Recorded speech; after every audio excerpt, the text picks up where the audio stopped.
Assalamualaikum warahmatullahi wabarakatuh, sahabat mata netizen.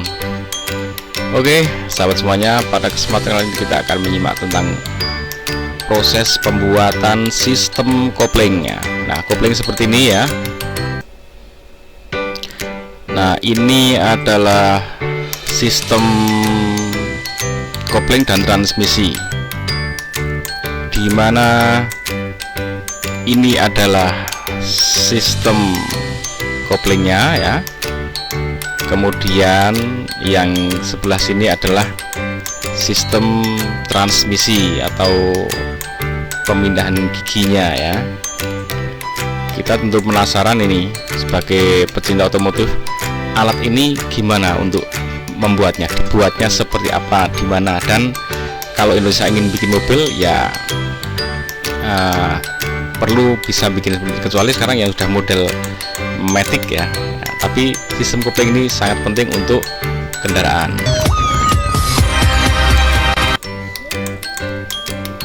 Nah, seperti inilah teman-teman sistem kopling ya. Pertama dimulai dari desain dulu ya tentunya. Wah, ini desainernya bule-bule semua ini, sepertinya nggak ada yang wajah Indonesia ini ya. Tahap desain, kemudian perhitungan yang matang. Nah, itu pegas diafragmanya ya. Oke, dan ini kampas koplingnya.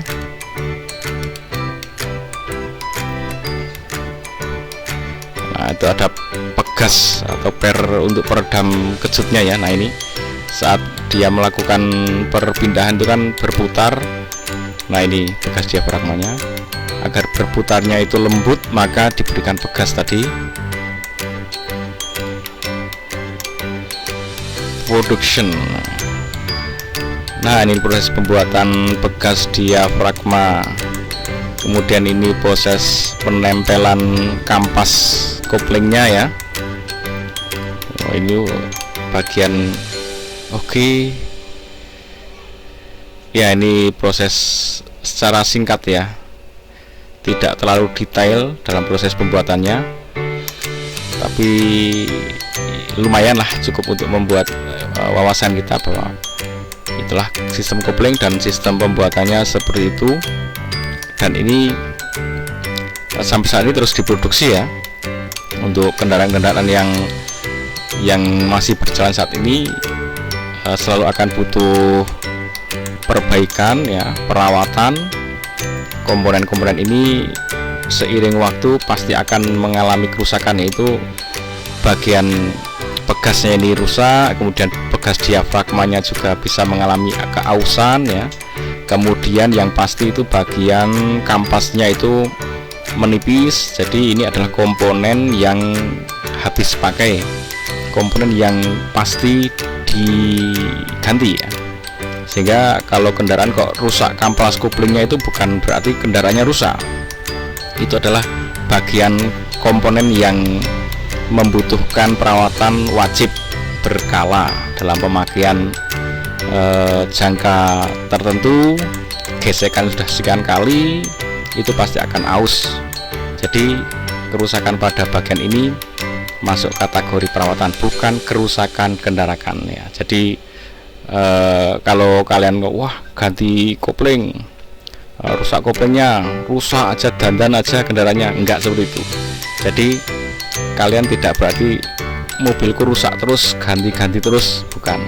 Itu adalah wajar karena perawatan, termasuk kampas rem ya, dan bagian-bagian tertentu yang memang termasuk oli ya. Oli itu juga harus ganti secara rutin, itu bagian perawatan. Ini sama, cuman beda berkalanya aja. Oke teman-teman, untuk pembuatan mobil di Indonesia, ini kampas kopling kalau kita lihat itu di luar negeri ya, kalau bikin itu ya harusnya bisa ya, karena itu sesuatu yang tampak dan tidak rumit ya. Cuman alat-alatnya alat-alat yang mahal tentunya ya, alat-alat besar. Nah, jadi kalau kita mau bikin mobil masih banyak nih PR-nya. Sistem pengisian nanti terkait dengan IC ya, dan kiprok-kiprok lah ya, nanti kira-kira seperti buatnya. seperti apa pembuatannya. Kita akan mengumpulkan informasi sekian banyak ini, selain menjadi ilmu pengetahuan untuk kita, mau menjadi wawasan. Kita juga tahu mungkin nggak Indonesia membuat pabrik mobil sendiri dengan tantangan mendirikan pabrik sekian banyak, karena masing-masing ini pabrik jadinya ya.